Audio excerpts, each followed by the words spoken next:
wabaye minisitiri w'intebe wa mbere wa leta yiswe leta y'ubumwe bw'igihugu yashinzwe nyuma ya jenoside yabaye mu Rwanda muri 1994.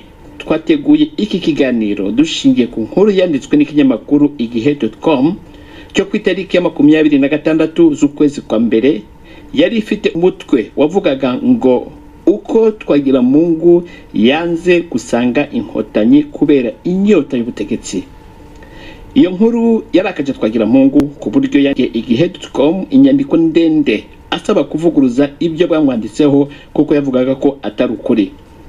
Umunyamakuru wa igihe.com yanditse iyo nkuru ayikesha ikiganiro Generali James Kabarebe, umujyanama mukuru wa perezida ushinzwe ibibazo bya gisirikare n'umutekano, yahaye urubyiruko rwari rwitabiriye gahunda u Rwanda rwita rubyiruko menya amateka yawe. Icyo kiganiro cyabaye ku itariki ya 24 z'ukwezi kwa mbere uyu mwaka. Iyo nyandiko ya igihe.com yavuze ko Generali Kabarebe yagarutse ku myitwarire ya Twagiramungu mbere na nyuma ya jenoside. Kabarebe yabwiye urwo rubyiruko ko Twagiramungu yumvaga ko FPR igomba kurwana urugamba rw'amasasu hanyuma we akazategeka. Generali Kabarebe yagaragarije urwo rubyiruko ko Twagiramungu yarokowe n'abasirikare ba FPR aho yari yahungiye kuri stade Amahoro i Kigali, ariko yanga kubagumamo kubera ko yavugaga ko bari inyenzi. Mu nyandiko asubiza ibyanditswe na igihe.com, nanjye nkaba mfite kopi y'iyo nyandiko ndetse ikaba iri no ku rubuga rwa Facebook rwa Twagiramungu. Twagiramungu aravuga ati, nabonye ibyo mwanyanditseho bisa nkaho mwari mugamije kunsebya no kumparabika muri rubanda. Muri iyo nyandiko Twagiramungu aremera ko yabaye minisitiri w'intebe atariko. Uwo mwanya ntabwo nawubonye mbikesha inkotanyi kubera ko zari zimaze gutsinda intambara. Ati uwo mwanya nawuhawe bitewe ahanini nuko izina ryanjye ryari ryanditswe mu masezerano y'amahoro yashyizweho umukono Arusha. Twagiramungu ati, nabaye minisitiri w'intebe ntabihakiwe cyangwa ngo mbihabwe n'inkotanyi. Ati kindi nifuza ko abanyarwanda bamenya nuko kuba nararokotse ntacyo inkotanyi zafashijeho cyangwa zafashirije umuryango wanjye kurokoka. Ati kuba nkiriho mbikesha Madamu Uwiringiyimana Agatha. Nkuko nabivuze ni inyandiko ndende Twagiramungu yisobanuramo uko yarokotse, uko yahunze, uko yagiye ku butegetsi, uko yeguye nuko yasubiye mu buhungiro akaba ariho kugeza ubu ngubu hariya mu Bubiligi. Ntabwo nsubira muri iyo nyandiko kuko Twagiramungu turi kumwe muri studio, ariko sinamutumiye wenyine, ari kumwe na Jean Marie Vianney Ndagijimana wagize uruhare mu guhungisha umuryango wa Twagiramungu. Imvoni irashaka kumenya ukuri ku byavuzwe na General James Kabarebe abwira urubyiruko ko inkotanyi arizo zarokoye Twagiramungu ari muri stade Amahoro, ariko nyirubwite arabihakana. Twagiramungu aravuga iki kubivuga ko yarafite inyota y'ubutegetsi? Ibyo ni bimwe mu bibazo bisubizwa muri kiganiro mwateguriwe na Ali Yusufu Mugenzi. Samirana radio yacu dukunda cyane, BBC gahuza miryango. Bwana Twagiramungu na Bwana Ndagijimana, ndabashimiye kuba mwemeye ubutumire bw'Imvano. Mbere yuko mbashye ijambo, reka mbanze numvishe n'abateze amatwi Imvano inyandiko yasohowe na igihe.com ku itariki ya 26 z'ukwezi kwa mbere uyu mwaka. Iyo nyandiko irasomwa na Prudent Nsengiyumva. Burya koko ngo akabaye icwende ntikoga. Abakurikiranira hafi politike ntibasiba kumva ko Twagiramungu Faustin asebya leta y'u Rwanda ndetse akiyemerera ko ishyaka rye RDI rifitanye ubufatanye n'umutwe wa FDLR wiganjemo abasize bakoze jenoside mu Rwanda. Twagiramungu wamenyekanye cyane muri politiki y'u Rwanda, cyane cyane mu ishyaka MDR. Niwe wabaye minisitiri w'intebe wa mbere w'u Rwanda nyuma ya jenoside yakorewe abatutsi. Inshingano yarahiriye kuwa 19 Nyakanga 1994. Ni muri guverinoma yari iyobowe na Perezida Bizimungu Pasteur, yungirijwe na Paul Kagame nka vice perezida.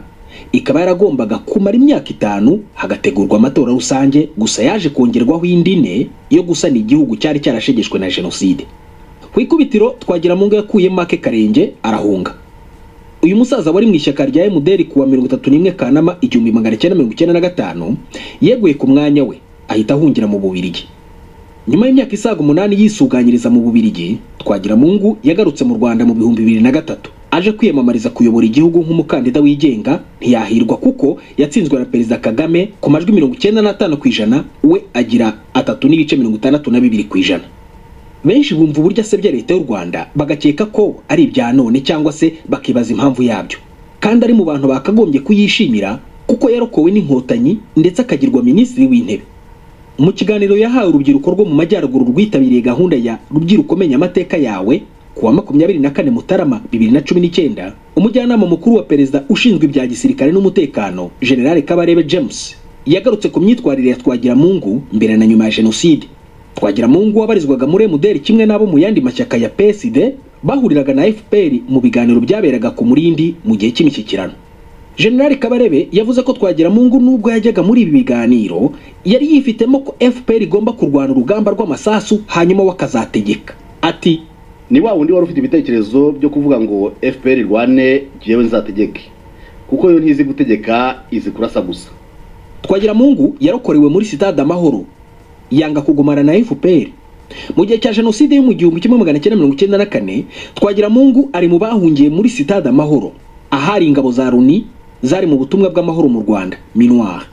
Izi ngabo zaje kwamburwa intwaro n'intera hamwe n'ingabo zatsinzwe Exfar, abahungiye muri stade batangira kwicwa. Ingabo za RPA zari muri batayo ya 3 zavuye muri Senide nizo zahagobotse zirokora barimo na Twagiramungu. General Kabarebe yatanze urugero rumwe rugaragaza imyumvire ya Twagiramungu wamaze gutabarwa akanga kujyana n'abandi aho FPR yagenzuraga kuko ngo adashaka kuguma mu maboko y'inyenzi. Izina ryakoreshwaga mu kwambura ubumuntu ingabo zari za FPR inkotanyi. Yavugaga ngo jewe ndashaka kuguma mu maboko ya Mintwari. General Kabarebe yavuze ko abamurokoye ntiyashatse kubasanga. Igihe yabasangaga ku Murindi hari icyo bashakagaho wenda kubakorera. Ibi ntibyabujije leta y'inzibacyuho yagiyeho kumuha umwanya wa minisitiri w'intebe. Kubera iyo myumvire n'ibitekerezo bye nibyo byatumye avaho aragenda, ubu akaba ari aho ari. Nayo mateka nzi. Muri Kamena 2017, Perezida Kagame yabwiye RBA, iyo ni radio na televiziyo by'igihugu, ko Twagiramungu atangiye inshingano ze ikote yambaye ryaguzwe mu misanzu yari yarakusanyijwe na FPR. Yagize ati n'aba bantu baba bari kudusebya guverinoma ya mbere, minisitiri w'intebe wa mbere, uyu mugabo uba mu Bubiligi utajya utugiraho amagambo meza, yewe n'ikoti rya mbere yambaye ryaguzwe muri aya mafaranga. Twagiramungu yatorewe kuyobora ishyaka rya MDR mu 1991. Ryafatwaga nk'irikomeye mu yarwanyaga Habyarimana Juvenal. Ryaje kuzongwa n'amacakubiri ndetse bizamba cyane ubwo mu 1993 Twagiramungu yasabwaga gutanga uzaba minisitiri w'intebe muri guverinoma ihuriza hamwe amashyaka, akagena Uwiringiyimana Agathe atagishije inama ishyaka. Muri uwo mwaka hateranye inteko idasanzwe ya MDR imwirukana mu ishyaka na Uwiringiyimana ariguzwa. Twagiramungu yanze ibyemezo yafatiwe. Havuka impande ebyiri zihanganye mu ishyaka. Zavutsemo MDR Power ya Karamira na Kambanda Yohani yari ishyigikiye MRND ya Habyarimana na CDR, amashyaka ari ku isonga ry'umugambi wa jenoside yakorewe abatutsi. Ikindi gice cya MDR cyashakaga impinduka mu gihugu kinashyigikiye urugamba rw'inkotanyi rwo kwibohora cyakomeje kuyoborwa na Twagiramungu. Nyuma ya jenoside yagizwe minisitiri w'intebe hadaciye kabiri mu 1995 aregura, asimburwa na Pierre Celestin Rwigema nawe wari muri MDR. Bombori yarakomeje mu ishyaka kugeza ubwo Rwigema Pierre Celestin yeguraga ku mwanya wa minisitiri w'intebe agahunga, agasimburwa na Bernard Makuza nawe wari muri MDR. Iri shyaka ryakomeje kugaragaza umwiryane no gucura umugambi wo gukangurira abaturage kuzarikigikira mu matora ya perezida n'ay'abadepite mu 2003 hashingiwe ku iturufu y'ubwoko ryaje gusenywa. Twagiramungu wariyoboraga yakomereje ubuzima mu Bubiligi aho yanashinze ishyaka RDI Rwanda nziza muri Gashyantare 2012. Aho ari mu buhungiro akunda kumvikana nenga ubutegetsi bw'u Rwanda no gutangaza amagambo apfobya jenoside. Mu 2018 ubushinjacyaha bw'u Rwanda bwatangaje ko bwiteguye gukora iperereza ku magambo ya Twagiramungu aganisha ku cyaha cyo gupfobya no guhakana jenoside yakorewe abatutsi akunda kuvuga. Uko niko inyandiko yasohotse muri igihe.com. Ariko aho ku gihe nyene hari n'inkuru ya video yerekana General Kabarebe aganira n'urubyiruko. Mu ijambo rye niho twakuye aya magambo avuga uko inkotanyi zarokoye Twagiramungu. intwari yari yizingiye hariya kuri stade Amahoro, yarubatse imifuka n'amasengenge yarizengurukije, abantu bayihungiraho, yewe na Twagiramungu niho yahungiye, uko koma niho yagiye. Interahamwe zirabatera, zitera intwari yari ihari y'aba Bangladesh, bayambura intwari. Interahamwe zitangiye kwica abantu. Force yari muri CND niyo yahavuye iragenda irabatabara, irabakiza, ndetse na Twagiramungu nibwo yavugaga ati nubwo munkijije bwose ntabwo nshaka kugumana n'inyenzi, nimunshyire muri Mintwari. Nyine bamushyira muri Mintwari. Bwana Twagiramungu, mbere yuko nguha ijambo ngo ugire icyo uvuga kuri ayo magambo ya Kabarebe, reka mbanze nkubaze ku nyandiko wandikiye igihe.com usaba kuvuguruza ibyakwanditseho. Wayohereje ryari? Wayohereje gute? Uzi gute ko yabagezeho? Yewe nasubije ku itariki ya 26 z'ukwezi kwa mbere ko nagombaga kubigira bwangu, nkurikije amagambo yari yavuzwe kandi akavugwa n'umuntu ukomeye cyane w'umujyanama wa perezida wa repubulika. Niyo mpamvu nanjye nahagurutse bwangu ndetse nshyiramo n'imbaraga n'ingoga kugira ngo nyomoze nandikira igihe ariko cyarandengushye, ariko kubera itumanaho ubu ryateye imbere, inyandiko nayinjije kuri Facebook nyuza no mu kinyamateka cyitwa Veritas. Icyo nongeraho ariko icyo narukubaje, wayohereje gute? Email, ibarwa, gute wayohereje gute?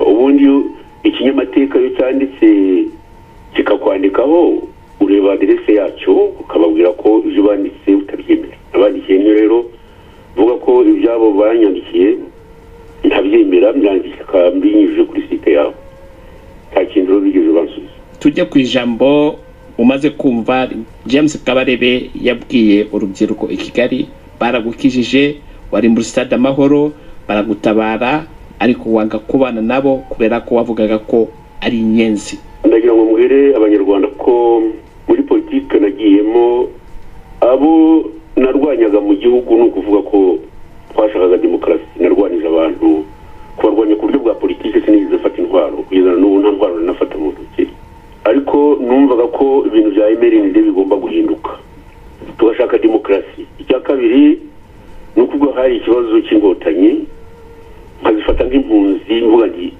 zigomba gutaha iwabo i Rwanda. Ntabwo rero iyo politiki yo kuvuga ngo ikirahuri cyaruzuye ntiyemeraga.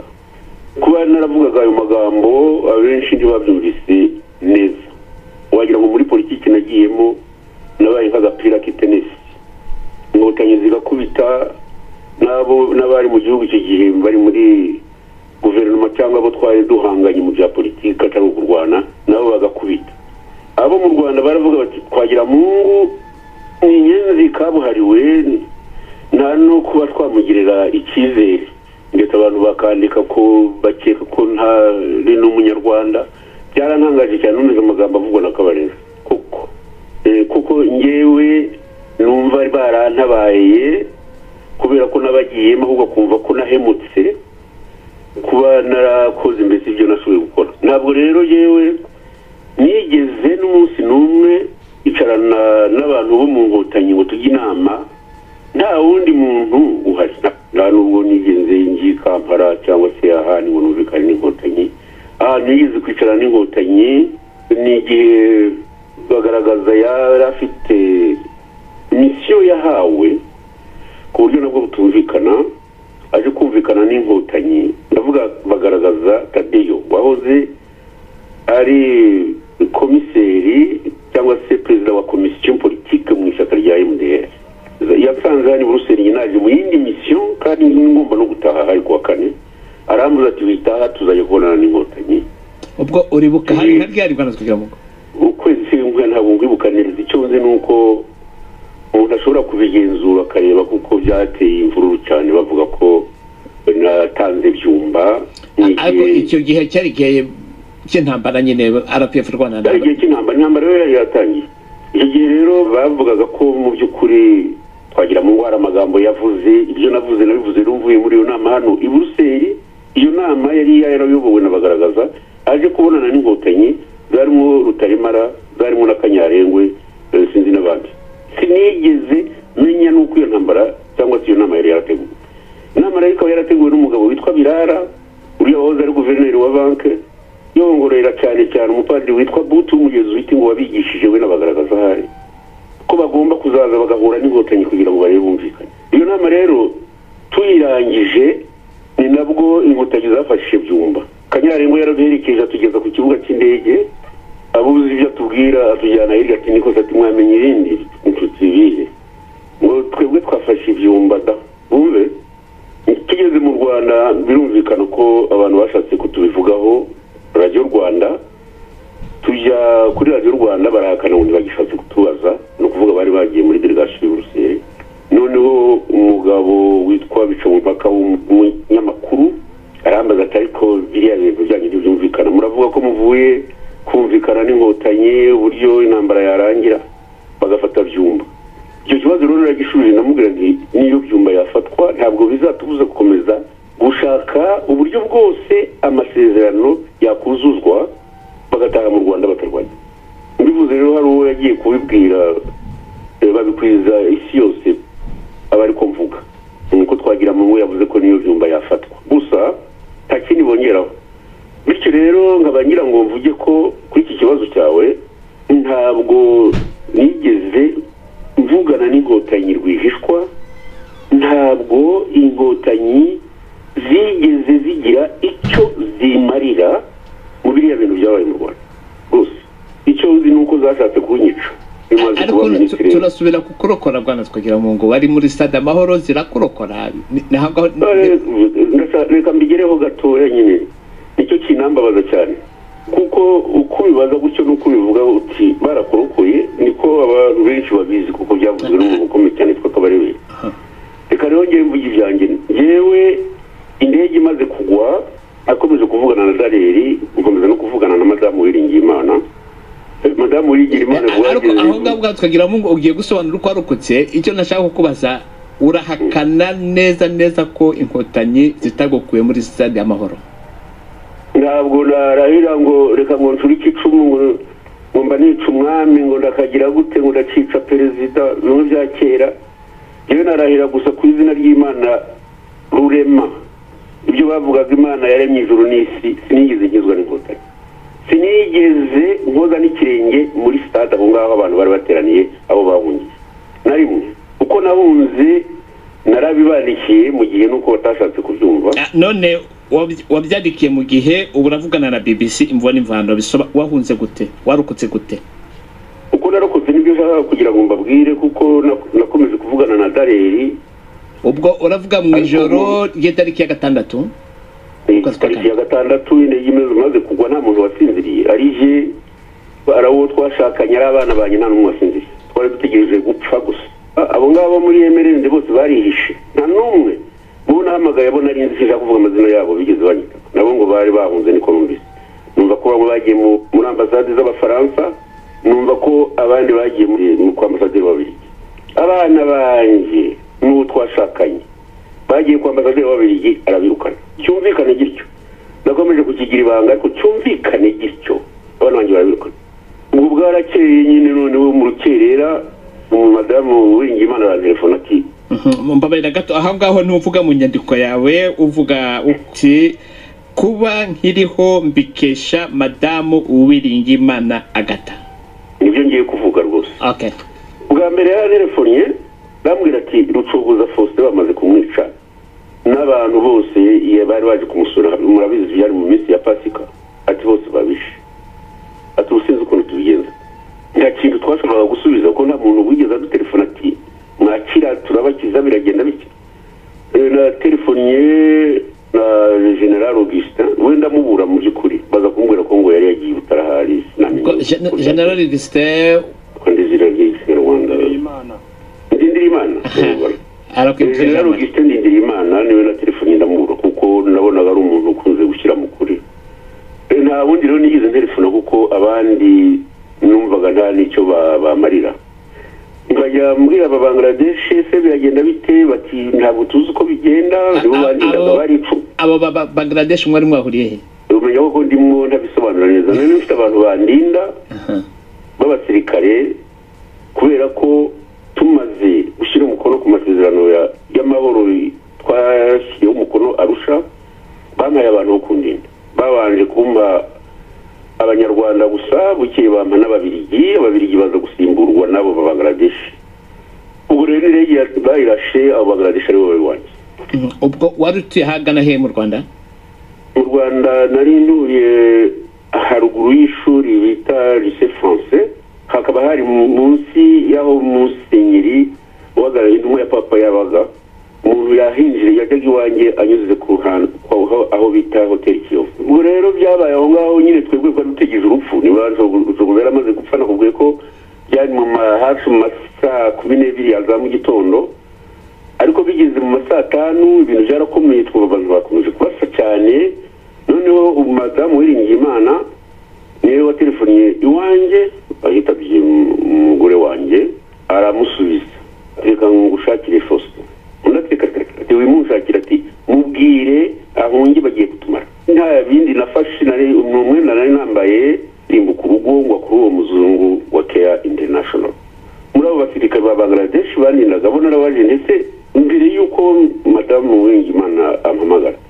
Aba bantu nibaza kunyica muragerageza nibura kumfasha barakireka ngo that is not in our mandate.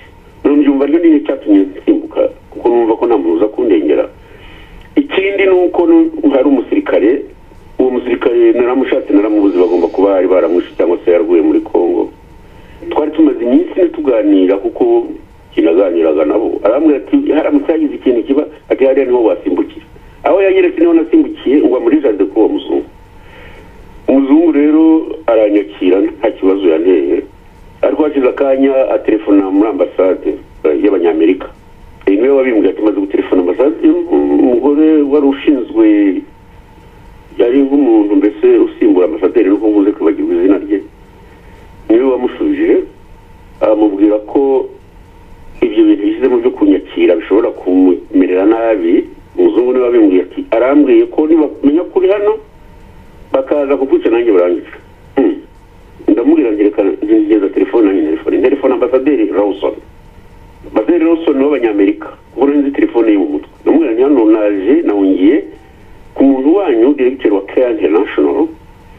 None arambwiye ngo nindeba handi njyango ko nibaza kunyica ngo nawe baramwica. Umubura dufashe ati mumbe muvugisha. Iyo yamuvugije simbizi gusa umuzungu yaracururutse arambwira ati vugumye hano. Ubundi ubwo nanicaye muri salo twicaranye tutavuga. Anjyana ahantu babika utuntu mbese nkamwe babika imyeyo n'utundi tuntu nk'utwo. Njyayo ndahagarara ntegereje uko biza kugenda. Hashize nk'iminota 30 hafi 40 ndaho uwo musirikare wari kumwe nabo ba Bangladesh wo mu ngabo z'u Rwanda, musirikare cyangwa umujandarume nyirango yambereye indwara nuko namuzi. Yabonye ba Bangladesh batangiye kugenda na blende yabo ze kubatwara, batangiye kudemarara bahagarika. Bashyira n'abantu imbere y'iyo blende ntawo umunyuru. Ndetse ni mu mutwara. Aza kuba umuzungu ko yarazi ko ari hondi arambwira ati abandi ba Bangladesh nababwiye ko bagutwara. Ubwo amasasu yatunyuraga hejuru barasa ndakamba mva ko uwo muzungu banyinjiza muri blende. Cyangwa nta myanya irimo bagenda bankikiye kuva aho ngaho kugera kuri hoteli Amahoro. Icyo nshaka no kukubwira ni iki nuko tumaze guhita twagize Imana ntitwagura na blende yari ije gusenya iwanjye. Blende y'abasirikare b'u Rwanda. Abasirikare b'u Rwanda.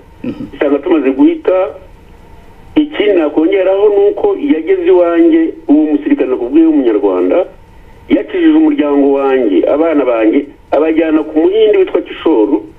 Inzu yari ifunze ariko barahasize umuzamu abafungurira toilette bajya kwicara mu bihishe. Nuko byagenze rero burendira ntwara ibintu aba Bangladesh bankoreye banyikiye ntabwo nakurwa mbikubwira ko si ngombwa gusa ntabwo bishimishije. Noneho tugera aho ngaho kuri Hotel Amahoro burende bayipfunda neza umuryango usohokeramo babigeza kundi muryango kugira ngo hatagira umuntu mbona. Baramfungurira mvamo. Nukuvuga ko kwa Dareri bari bakwiteguye. Ndabya myitegurire nabonye abo bajana bamaze kubabwira ko nje birumvikana bamaye akantu gakumba bari ko njya kwicaramo kari igitanda kimwe cy'abasirikari agatanda kangana urwara na matola mbabaza niba hari ikintu bamfasha bati ntacyo na Dariye namubaje arambwira ati ntacyo telefoniye uwo musirikare nibwo yambwiye ati nabajyanye kwa Kishoro numva ndaruhutse ati kandi hano ati abantu baje barahatwika batwitse plafond bamaze kumbura bajanjagura za televiziyo bakajya barasa n'amafoto yanjye b'abasirikare b'u Rwanda bambuze urumva ibintu ni bibiri Kabarebe niba yumva anyumve nongere ndahere ku izina ry'Imana ishobora byose muri ibyo bihe nanyuzemo icyo gihe ngeraho kuri hotel Amahoro bakabisha muri chambre Dareri akajya mbuza no kubonana n'abanyamakuru nta kingotanyi zamariye ibyo nakongere na rimwe kongera kubingutsa abenshi urubyiruko yewe nibagijije niba hari abandi bakijije ibyo ni shahuri yabo ntabwo bindeba ariko yewe